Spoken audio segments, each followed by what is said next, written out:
The morning Xander Frost found the basket on his porch in St. Elmo, Colorado. The sky was bleeding pink and gold across the Sawatch Range, promising a harsh winter to come before the year of 1878 drew to a close. He had been reaching for his boots when he heard what sounded like a cat mewling outside his cabin door, a soft, pitiful sound that made his weathered hands pause mid-lace. When he pulled open the rough-hewn door, cold air rushing past him into the warmth of the fireplace behind, he stood frozen at the sight of a woven basket lined with a threadbare blanket, and inside it, a tiny girl child no more than a few weeks old, her face red from crying, her miniature fists waving at the indifferent sky. Xander was 32 years old, a ranch hand who had saved enough to buy his own small spread of land at the base of the mountains. A man who had never married, despite the occasional longing glances from the few unmarried women in town.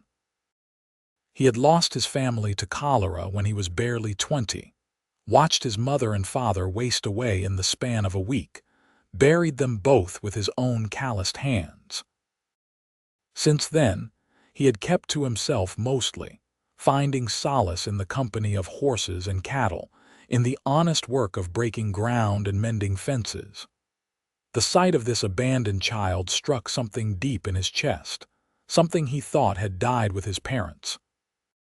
He knelt down, his knees protesting after years of hard riding, and lifted the basket carefully.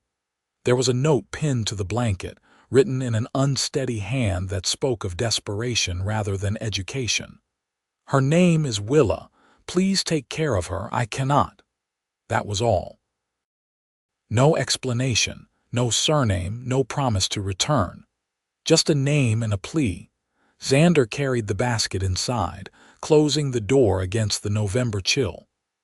The baby, Willa, had stopped crying the moment he picked her up, her blue eyes wide and trusting in a way that terrified him. He knew nothing about babies, about children, about the tenderness required to keep something so fragile alive. But as he looked down at her tiny face, at the way her fingers had found their way to her mouth, sucking for comfort she could not find, he knew he could not take her to the orphanage in Denver. He had heard stories about those places, about children growing up hard and unloved, about the darkness that settled into their bones. "All right then, little one," he said quietly, his voice rough from disuse. He lived alone and often went days without speaking to another soul. "I guess you are mine now." The first weeks were harder than breaking the wildest Mustang. Xander rode into town and bought what the general store owner's wife said he would need, though the woman looked at him with such open curiosity he felt his face burn. Word spread quickly in St. Elmo, a mining town that had seen better days but still clung to existence in the shadow of the mountains. People talked. They speculated.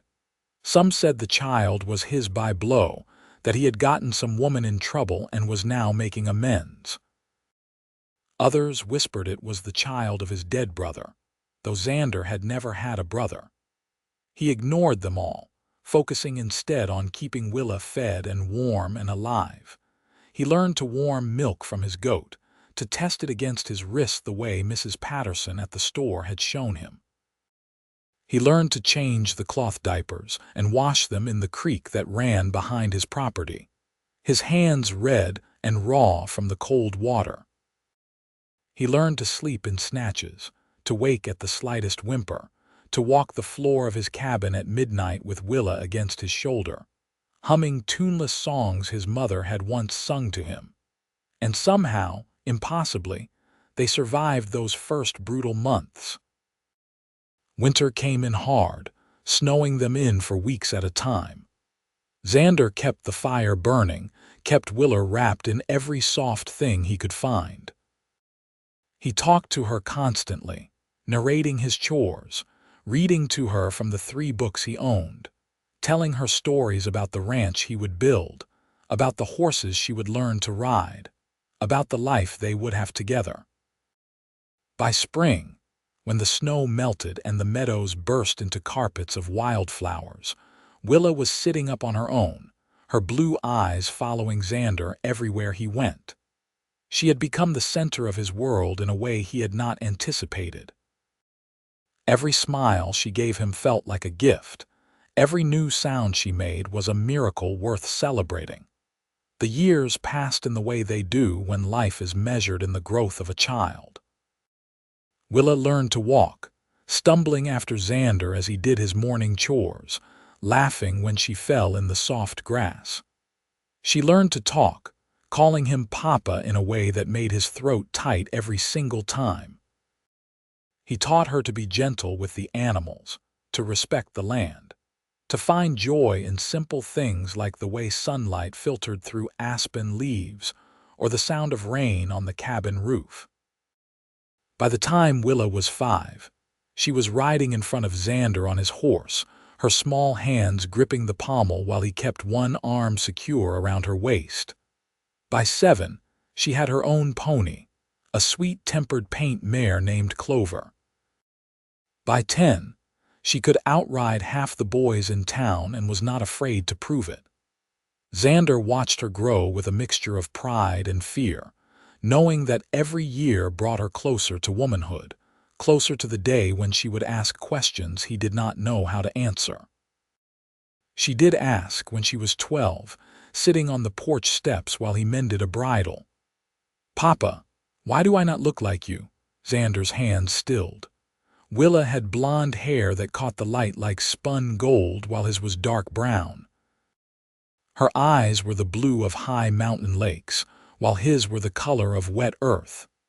He had known this conversation would come, had practiced what he might say, but now that the moment was here, the words felt inadequate. "Because you came to me in a different way," he said finally, setting down the leather and giving her his full attention. "I found you on our doorstep when you were just a tiny baby. Someone left you here, and I decided to keep you and raise you as my own." He watched her face carefully, trying to gauge her reaction. She was quiet for a long moment, her young face serious in a way that reminded him she was growing up faster than he wanted. "Did my real mother not want me?" she asked, her voice small. "I do not know what her reasons were," Xander said honestly. "But I know that I wanted you from the moment I saw you. You are my daughter in every way that matters, Willa. Blood does not make a family. Love does." She nodded slowly, and then she climbed into his lap like she used to when she was smaller, though at 12 she was getting too big for it. He held her anyway, feeling her relax against him. "I am glad she left me with you," she whispered. "So am I, little one, so am I."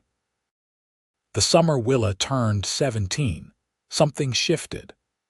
Xander began to notice the way men looked at her when they rode into town for supplies, the way their eyes followed her movements. She had grown into a beautiful young woman, tall and strong from years of ranch work, with a laugh that could light up a room and a stubborn streak a mile wide. He found himself becoming protective in ways that felt foreign, wanting to stand between her and every young cowboy who tried to talk to her, every miner who tipped his hat in her direction. "You are going to have to let her live her own life eventually, Mrs. Patterson told him one afternoon, her knowing eyes twinkling with amusement. The older woman had become something of a friend over the years, one of the few people in town who did not judge his unusual situation. "She is almost a woman grown, Xander, a beautiful one at that." "I know," he said, running a hand through his hair. At 49, he was starting to feel his age, especially on cold mornings when old injuries from years of ranch work made themselves known. "I just want her to be happy, to be safe." "Then you raised her right," Mrs. Patterson said gently. "Trust in that." But safety was an illusion. Xander learned that October afternoon when Willa came home from riding with tears streaming down her face and a bruise forming on her cheek. He was in the barn when he heard Clover's hooves pounding up the road faster than was safe, heard Willa's choked sobs before he even saw her. His heart seized with fear as he ran outside. What happened? He demanded, helping her down from the mare, his hands checking her for injuries with barely controlled panic. "Who did this to you?" "Thomas Morrison," she gasped out between sobs. "He followed me when I was riding up by the old mine. He tried to kiss me, and when I said no, he grabbed me. I hit him and ran." Rage, white-hot and terrible, flooded through Xander. Thomas Morrison was the son of a wealthy mine owner, a young man of 22 who thought his father's money made him untouchable. Xander had seen him around town, had noted the way he looked at Willa with an entitlement that made his skin crawl. "Did he hurt you anywhere else?" Xander asked, forcing his voice to stay calm even as his hands shook with anger. "No, I got away before he could do more than grab my face," Willa said, wiping at her tears. "But Papa, he said horrible things. He said I was just a foundling, that I should be grateful someone like him would even look at me." Xander pulled her into his arms, holding her tight while she cried against his chest. Over her head, his jaw was set in a hard line. He wanted to ride into town immediately, to confront Morrison and his worthless son, to make them pay for putting that look of fear and shame in his daughter's eyes. But Willa needed him here, needed him to be steady and safe. "Listen to me," he said firmly, pulling back so he could look into her eyes. "You are worth more than all the Morrisons in this territory. You are brave and strong and good. What he said, what he did, that is about his own ugliness, not about you. Do you understand?" She nodded, but he could see the hurt lingering in her expression. It was in moments like these that he felt the inadequacy of being one parent trying to do the work of two. What would a mother tell her? What comfort could he offer that he was not already giving? The next morning, Xander rode into town alone. He found Thomas Morrison outside the saloon, laughing with his friends. The laughter stopped when Xander dismounted and walked straight up to him. "You stay away from my daughter," Xander said, his voice low and dangerous. "You go near her again, you so much as look in her direction, and I will make you regret it. I do not care who your father is or how much money he has. Do we understand each other?" Morrison's face flushed red. "Your daughter. Everyone knows she is just some whore's cast off that you took in. Why do you even care what happens to her?" Xander's fist connected with Morrison's jaw before he was conscious of throwing the punch. The younger man went down hard, blood streaming from his split lip. His friend stepped back, hands raised in a universal gesture of not wanting trouble. Xander stood over Morrison, breathing hard. "She is my daughter," he said clearly, "and if you ever speak about her that way again, you will get worse than a bloody lip." He turned and walked back to his horse, his knuckles throbbing. The town sheriff, a reasonable man named Grant who had known Xander for years, was standing by his horse when he got there. "Heard what the boy said," Grant said quietly. "Cannot say I blame you for what you did. But Xander, Henry Morrison has a lot of influence in this town. Watch your back." "I will," Xander promised, "but I will not let anyone hurt Willa." When he got home, Willa was waiting on the porch, her face anxious. "Papa, where did you go?" "To make sure Thomas Morrison knows to stay away from you," he said, dismounting. She saw his bruised knuckles and her eyes widened. "Did you hit him?" "I did." She was quiet for a moment and then she hugged him fiercely. "Thank you," she whispered, "for always protecting me. For always choosing me." "Always," he promised. "There is nothing I would not do for you, Willa, nothing in this world." The winter that followed was hard in more ways than one. Henry Morrison tried to cause trouble for Xander, spreading rumors that he owed money he could not pay, that his ranch was failing. But Xander's reputation in St. Elmo was stronger than Morrison gave him credit for. People remembered the quiet young man who had taken in an abandoned baby, who had raised her alone through impossible circumstances. They remembered his honesty, his hard work, his kindness. Still, the stress took its toll. Xander felt older that winter, felt the weight of his 50 years more acutely. He worried about what would happen to Willa if something happened to him, who would protect her, who would make sure she was safe. But spring came again, as it always did, and with it came change in the form of a traveling preacher who held a revival meeting in town. Willa begged to go, curious about the music and the spectacle, and Xander agreed, standing in the back while she sat with other young people near the front. It was there that she met Wesley Vernon. Wesley was the preacher's son, 20 years old, and helping his father with the revival tour through Colorado. He had warm brown eyes and an easy smile, and when he talked to Willa after the service, Xander saw the way his daughter's face lit up in a way it never had before. "Papa, this is Wesley Vernon," Willa said, bringing the young man over to meet him. "Wesley, this is my father, Xander Frost." Xander shook the young man's hand, studying him with the intensity of a father meeting someone who was clearly interested in his daughter. Wesley met his gaze steadily, his handshake firm but not aggressive. "It is an honor to meet you, sir," Wesley said. "Your daughter tells me you run a ranch just outside town." "I do," Xander said. "Have you spent much time around ranches?" "Some," Wesley admitted. "My father travels a lot for his preaching, but between revivals we have a small farm in Kansas. I know my way around horses and cattle." They talked for a few more minutes, and despite his protective instincts, Xander found himself liking the young man. There was a steadiness to Wesley, a genuine quality that reminded him a bit of himself at that age. Still, when the preacher announced the revival would continue for another 2 weeks, Xander felt a flutter of concern. He was right to be concerned, though perhaps not in the way he expected. Wesley began calling on Willa every day, with Xander's permission, and the two of them would walk the property or sit on the porch talking for hours. Xander watched them carefully, saw the way Wesley treated Willa with respect and genuine affection, the way he listened when she talked about the ranch and her dreams and her life. One evening, as Xander sat on the porch alone after Wesley had left for the night, Willa came and sat beside him. "I know what you are going to say," she said softly. "Do you?" Xander asked, though his tone was gentle. "You are going to tell me to be careful, that I barely know him, that he will be leaving soon."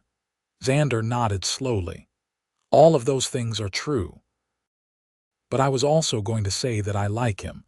I can see that he cares for you, and I trust you to know your own heart." Willa leaned her head on his shoulder. "I like him too, Papa. More than I thought I could like someone I just met. Is that foolish?" "Not foolish," Xander said. "Just young. And there is nothing wrong with that. Just promise me you will be careful with your heart. It is the one thing I cannot protect you from having broken."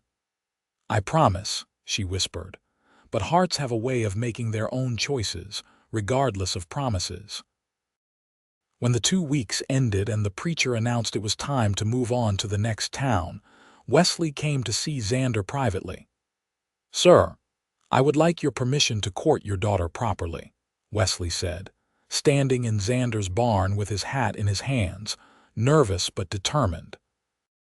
"I know the circumstances are not ideal, with my father and I traveling so much, but I care deeply for Willa.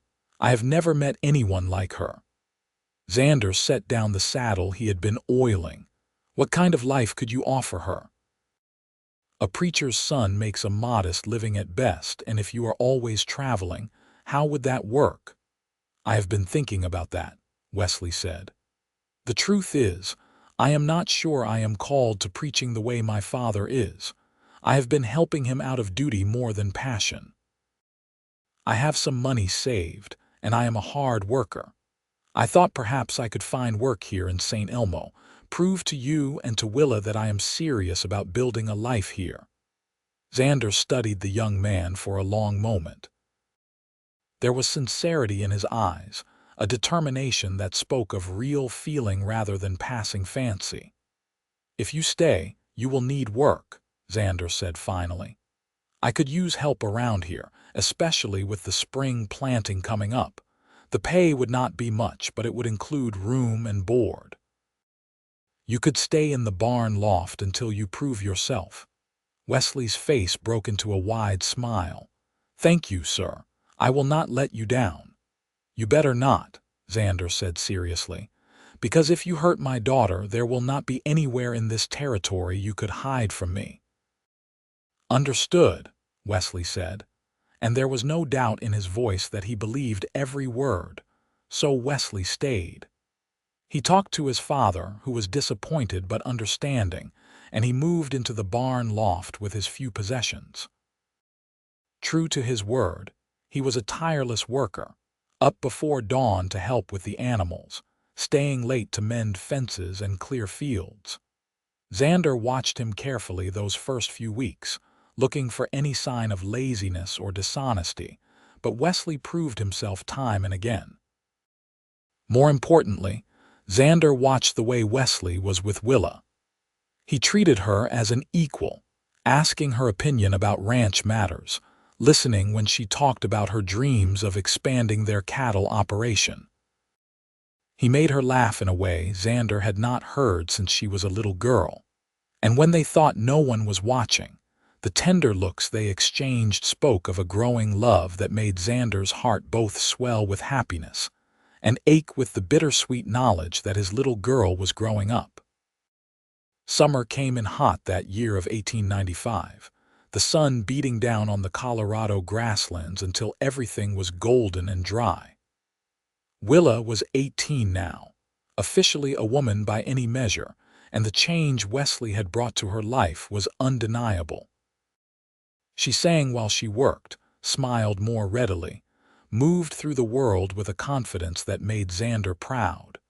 One evening in late July, Wesley asked if he could speak with Xander privately. They walked out to the far pasture where Xander's small herd of cattle was grazing in the fading light. "I love your daughter," Wesley said without preamble. "I know I have not been here long, only a few months, but I have never been more certain of anything in my life. I want to marry her, sir. I want to build a life with her here on this land. I am asking for your blessing." Xander had known this was coming, had seen it in every look, every gesture between them. Still, hearing the words out loud made his chest tight with emotion. "She is everything to me," he said quietly, staring out at the mountains in the distance. "When I found her in that basket, I had no idea what I was doing. I was terrified I would fail her, that I would not be enough. But somehow we made it work. I raised her to be strong and independent, to know her own worth. If I give you my blessing, you need to understand that Willa is not property to be handed from one man to another. This is her choice as much as mine." "I understand," Wesley said, "and I would never want it any other way." Xander turned to face him. "You have my blessing, son. But you ask her properly, and if she says yes, you treat her like the gift she is every single day of your life." "I will," Wesley promised. "Thank you, sir." Wesley proposed 3 days later at sunset on the porch where Willa had spent so much of her childhood. Xander watched from inside the cabin, giving them privacy but unable to resist seeing her reaction. When Wesley dropped to one knee with a simple gold band he had bought with his wages, Willa's hands flew to her mouth, tears streaming down her face. "Yes," Xander heard her say, her voice carrying through the open window. "Yes, yes, yes." They were married in September when the aspen trees turned the mountainsides to gold. It was a simple ceremony in the small church in St. Elmo, attended by the handful of people who had become their extended family over the years. Mrs. Patterson cried happily, and Sheriff Grant clapped Xander on the shoulder with a knowing smile. But it was when Xander walked Willa down the aisle, her hand tucked into the crook of his arm, that the enormity of the moment hit him. This girl, this woman, who had come into his life as a helpless infant abandoned in a basket, had become his entire world. He had raised her, protected her, loved her with every fiber of his being. And now he was handing her over to someone else to love and protect, trusting that he had prepared her well enough for this next chapter. "Papa," Willa whispered as they walked, just loud enough for him to hear. "I need you to know something." "What is that, little one?" "No matter what happens, no matter where life takes me, you will always be my father, the only father I ever needed or wanted. You saved me." Xander's eyes were wet as he stopped at the altar as he placed her hand in Wesley's. "You saved me too," he whispered back. "You gave me a reason to keep going, to be better. I love you, Willa." "I love you too, Papa." The young couple moved into a small cabin that Xander had helped Wesley build on the far end of his property. It was close enough that they could all still work the ranch together, but far enough to give them privacy. Xander found himself adjusting to the quietness of his own cabin, to eating meals alone, to the absence of Willa's constant chatter and laughter. But they fell into a new rhythm. Wesley proved to be not just a good husband but an excellent ranch hand, and together the three of them expanded the operation more than Xander had ever managed alone. They bought more cattle, cleared more land, built new structures. The ranch began to thrive in ways it never had before.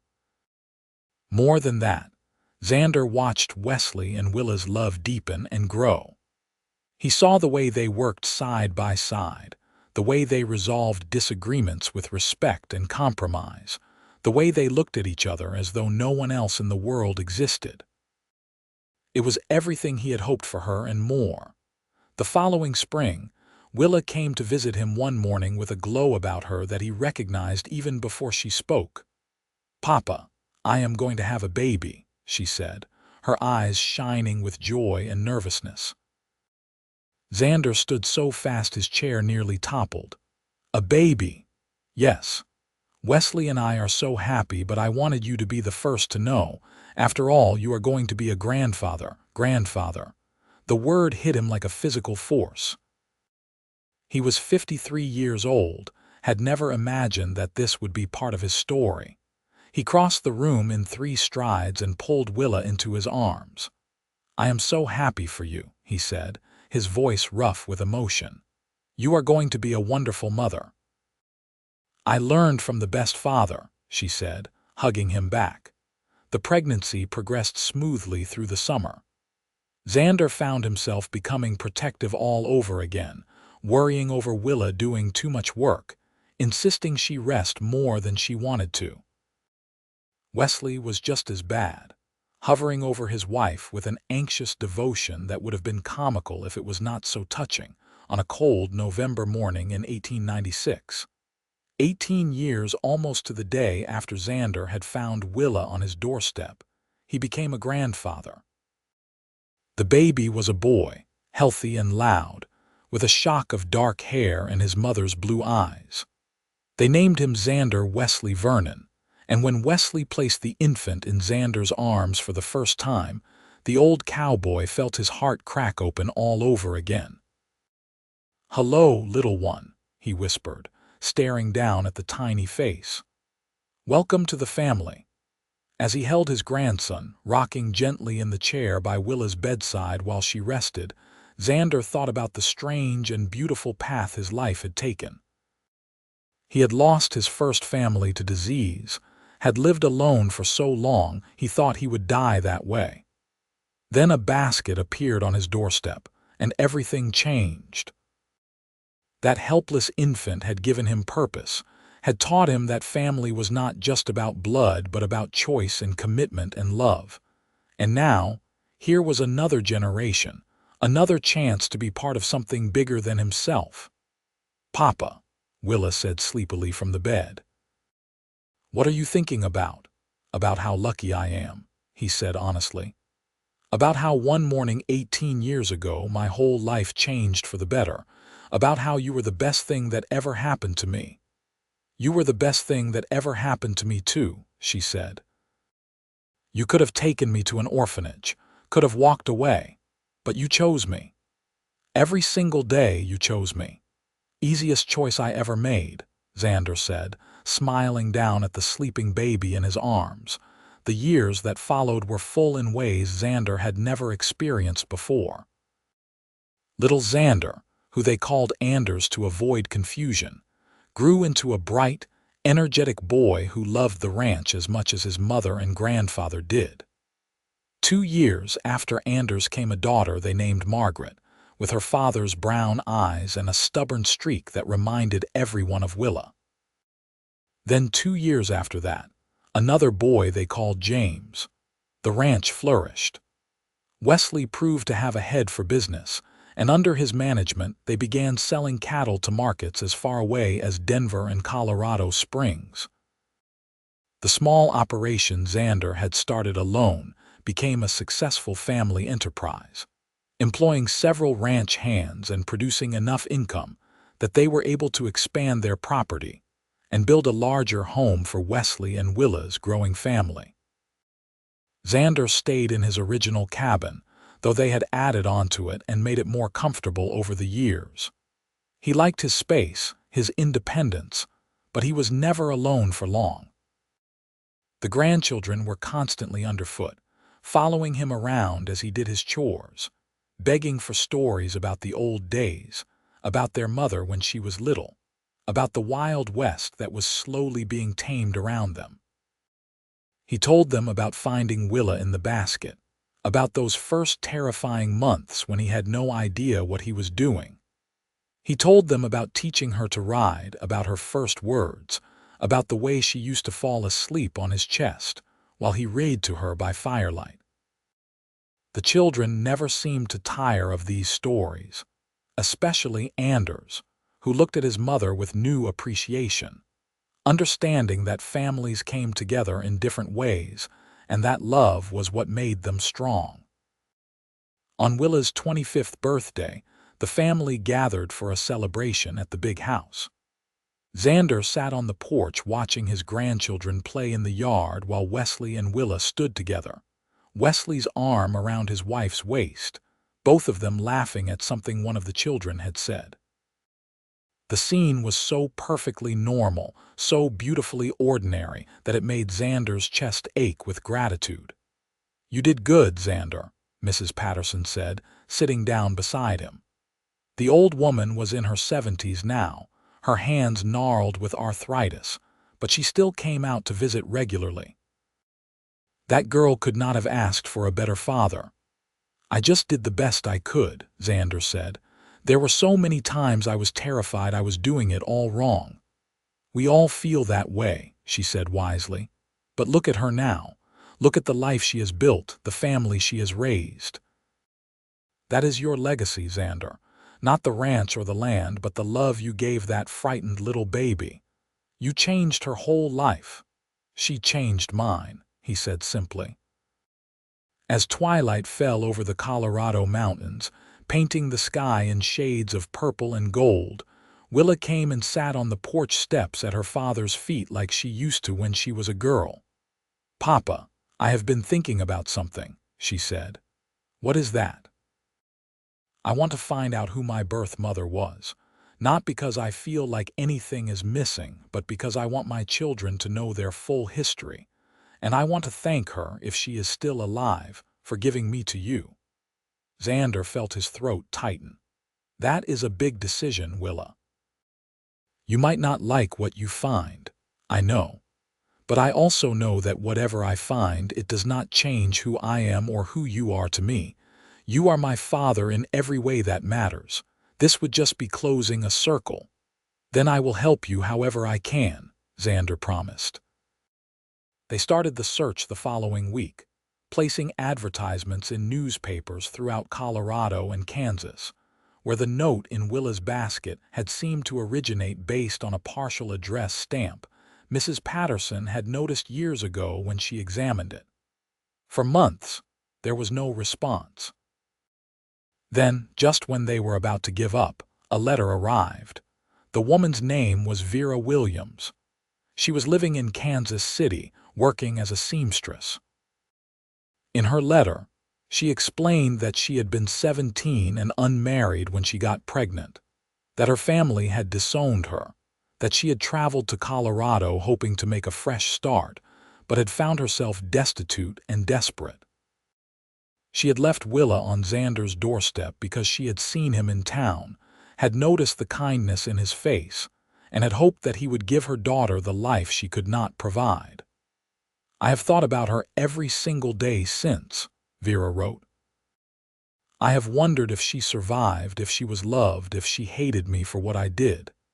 If she is willing, I would very much like to meet her, though I understand if she does not want that. I have no right to ask for anything. I just want her to know that giving her up was the hardest thing I ever did, and that it came from a place of love, not abandonment."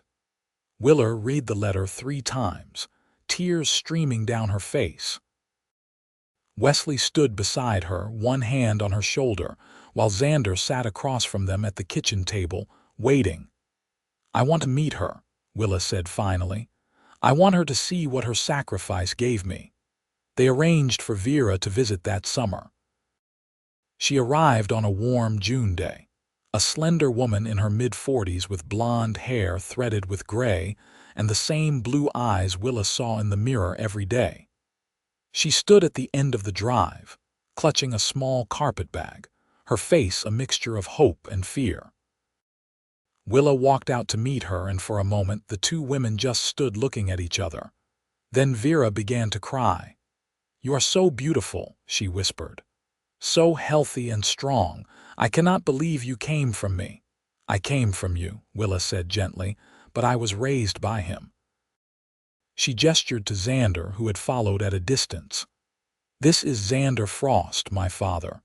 Vera turned to Xander, her face crumpling. "Thank you. I do not have adequate words, but thank you for giving her the life I could not, for loving her when I was not brave enough to try." Xander nodded, his own eyes damp. "You were brave enough to make sure she survived. That took courage I am not sure I could have managed." Vera stayed for 3 days. She met Wesley and the grandchildren, toured the ranch, and heard stories about Willa's childhood. Most importantly, she and Willa spent hours talking, filling in pieces of each other's stories, finding not a mother-daughter relationship but something more like friendship, a connection built on understanding and forgiveness. On the morning Vera left, she hugged Willa tight. "I am so grateful I got to meet you, to see the woman you became. You have a beautiful family and a beautiful life." "I do," Willa agreed. "And you gave me the chance at it. I cannot be angry about that." "Your father is a remarkable man," Vera said, glancing at Xander, who was waiting by the wagon that would take her to the train station. "You are very lucky to have each other." "I know," Willa said. "And Vera, thank you for being brave enough to do what you did. I understand now that you did not abandon me. You saved me." After Vera left, life on the ranch settled back into its comfortable rhythm. The children grew, the cattle multiplied, and the seasons turned with reliable grace. Xander was in his 60s now, his hair gone completely gray, his movements slower than they used to be. He could no longer do the heavy ranch work, but he was invaluable for his knowledge and experience, for the steady wisdom he offered Wesley and Willa as they navigated the challenges of running a larger operation. More than that, he was beloved by his grandchildren, who sought him out constantly for stories and advice and simple companionship.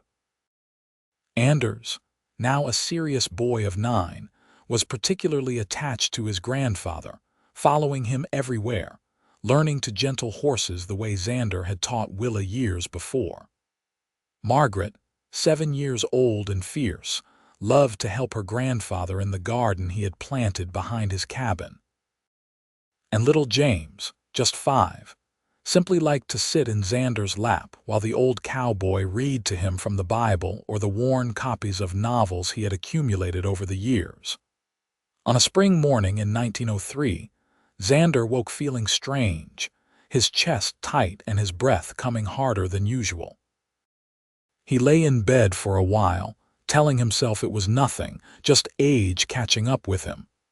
But when he tried to stand, his legs would not hold him properly, and he sank back onto the bed with a grunt of frustration. Wesley found him an hour later when Xander did not show up for breakfast as he always did. The younger man took one look at Xander's gray face and sent Anders racing for the doctor in town. "I am fine," Xander protested, but his voice was weak even to his own ears. "You are not fine," Wesley said firmly, helping him lie back against the pillows. "You are going to rest while we get the doctor here." Willa arrived moments later, her face pale with worry. She sat on the edge of the bed and took her father's hand. "Papa, you scared us," she said, her voice shaking. "I am sorry, little one," he said, squeezing her fingers. "I think I am just getting old." The doctor, when he arrived, confirmed what they all feared. Xander's heart was failing. There was nothing to be done except keep him comfortable and wait. "How long?" Wesley asked quietly while Willa sat with her father. "Could be days, could be weeks," the doctor said. "But not longer than that, I am sorry. He is a good man." Xander lingered for 2 weeks, drifting in and out of consciousness. The family took turns sitting with him, making sure he was never alone. The children came to say goodbye, Anders trying so hard to be brave even as tears streaked his face, Margaret sobbing openly, little James not quite understanding why grandfather would not wake up and play with him. But it was Willa who was there when the end came, holding her father's hand in the quiet hours just after dawn. Xander's eyes opened, clearer than they had been in days, and he smiled at her. "My beautiful girl," he whispered. "I am so proud of you." "Papa, please do not go," Willa said, tears streaming down her face. "I am not ready." "No one ever is," he said gently. "But Willa, you do not need me anymore. You have Wesley, you have your children, you have a good life. You are going to be fine." "I will always need you," she insisted. "You are my father. You are everything to me." "And you are everything to me," he said. "You were my second chance at family, at love, at life. Finding you that morning was the best thing that ever happened to me. Promise me you will remember that. Promise me you will never doubt how loved you were." "I promise," she choked out. "I love you, Papa. Thank you for everything. Thank you for choosing me." "Thank you for being mine," he whispered. His eyes closed peacefully, his breathing slowing and then stopping altogether. Willa held his hand for a long time after he was gone, crying for the man who had saved her life, who had loved her unconditionally, who had been her hero and her father and her friend. They buried Xander Frost on a hill overlooking the ranch he had built, with a view of the mountains he had loved. The funeral was attended by everyone in St. Elmo and many people from surrounding towns, a testament to the quiet impact he had made over his 63 years. Wesley gave the eulogy, speaking of Xander's kindness, his integrity, his unwavering love for his daughter. But it was Willa who insisted on having the final word. She stood at his graveside, her children gathered around her, Wesley's arm supporting her, and spoke from the heart. "My father once told me that blood does not make a family, love does. He proved that every single day of his life. He was not obligated to take in a stranger's baby, but he did. He was not obligated to raise me alone through impossible circumstances, but he did. He chose me when he did not have to, and that choice changed everything. I hope I can be half the parent to my children that he was to me. I hope I can love as unconditionally, as fiercely, as completely. Thank you, Papa, for giving me life twice. Once when you found me, and again every single day you showed me what love really means." The years that followed Xander's death were bittersweet. The ranch continued to prosper under Wesley and Willa's management, and the children grew into capable young adults who loved the land as much as their mother and grandfather had. Anders eventually took over the day-to-day operations, proving to have his grandfather's patience with horses and his father's business sense. Margaret married a rancher from a neighboring property, joining the two spreads in a partnership that benefited both families. James became a teacher in St. Elmo, though he spent every spare moment at the ranch, unable to stay away from the land he loved. Willa kept her father's cabin exactly as he had left it for years, unable to bear changing anything.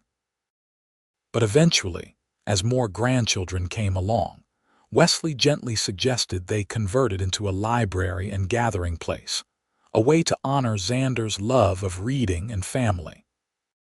Willa agreed, and they lined the walls with bookshelves, filled them with volumes both old and new, and placed Xander's favorite rocking chair by the window where it caught the afternoon light.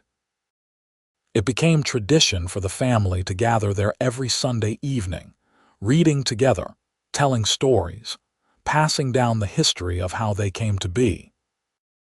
The children and grandchildren never tired of hearing about how Xander found baby Willa in a basket, how he raised her alone, how he loved her so completely that it changed both their lives forever. On what would have been Xander's 70th birthday, Willa stood on the hill where he was buried, Wesley beside her. They were both in their 50s now, their own hair graying, their own bodies marked by years of hard work. But they stood straight and strong, hands clasped, looking out over the ranch that had become a legacy. "You think he knows how it all turned out?" Willa asked quietly. "How happy we all are, how much his choice mattered." "I think he knows," Wesley said, pulling her close. "And I think he knew it even then, when you were just a baby. He saw the possibility of love and he reached for it. That takes a special kind of courage." "He was the bravest man I ever knew," Willa said. "Not because he fought or conquered anything, but because he opened his heart when it would have been easier to stay closed, because he loved me when he did not have to." "You know what I think," Wesley said. "I think that love is still alive in everything we do. In the way you raise our children, in the way this ranch welcomes anyone who needs a home, in the way our family has grown and flourished. Xander's love did not die with him. It multiplied, spread out like ripples in water. That is his real legacy." Willa nodded, tears on her cheeks but a smile on her face. "Then we have to keep it going, for him, for all of us. We have to keep choosing love the way he did." "We will," Wesley promised, "every single day." As they walked back down the hill toward the house where their family was gathering for the celebration, Willa felt a deep sense of peace. She had been given away by one parent and chosen by another. She had been found in a basket and raised in love. She had built a family of her own and taught them the same lessons Xander had taught her. That love is a choice. That family is what you make it. That every person deserves to be valued and protected and believed in. The sun was setting over the Colorado mountains, painting the sky in shades of orange and pink and gold. From the house came the sounds of laughter and music, of children playing and adults talking, of life being lived fully and joyfully. Willa paused at the door, Wesley's hand in hers, and looked back one last time at the hill where her father rested. "Thank you, Papa," she whispered to the wind, "for everything." Then she turned and walked into the warmth and noise of her family, carrying Xander's love with her, a gift that would never diminish but would only grow stronger with each generation. The cowboy who had found a baby in a basket had saved more than just one life that cold November morning. He had started a ripple of love that would spread far beyond anything he could have imagined, touching countless lives in ways both big and small. proving that the most powerful force in the world is not strength or wealth or power, but the simple, profound act of choosing to love. And so the story that began with an abandoned infant and a lonely cowboy ended exactly as it should have, with a family gathered in warmth and love, with a legacy that would endure for generations. With the knowledge that sometimes the greatest adventures begin not with grand gestures but with simple acts of kindness, with opening a door and finding exactly what your heart needed, even if you did not know you needed it at all. The ranch would continue for many more years, passed down through the generations, each one adding their own story to the tapestry. But they would all know the foundation on which it was built. A cold November morning, a basket on a doorstep, and a cowboy who looked at an abandoned baby and saw not a burden but a blessing, not someone to turn away but someone to love with his whole heart. That was the story they would tell around fires and dinner tables, the story that would define them and guide them and remind them of what truly mattered in life. And every time they told it, they would honor Xander Frost, the man who proved that family is not about where you come from but about who chooses to love you, who stays when things get hard, who believes in you even when you cannot believe in yourself. That was the gift he gave Willa, and through her, he gave it to everyone who came after. It was a gift that would never be forgotten, a love that would never die, a choice that changed everything.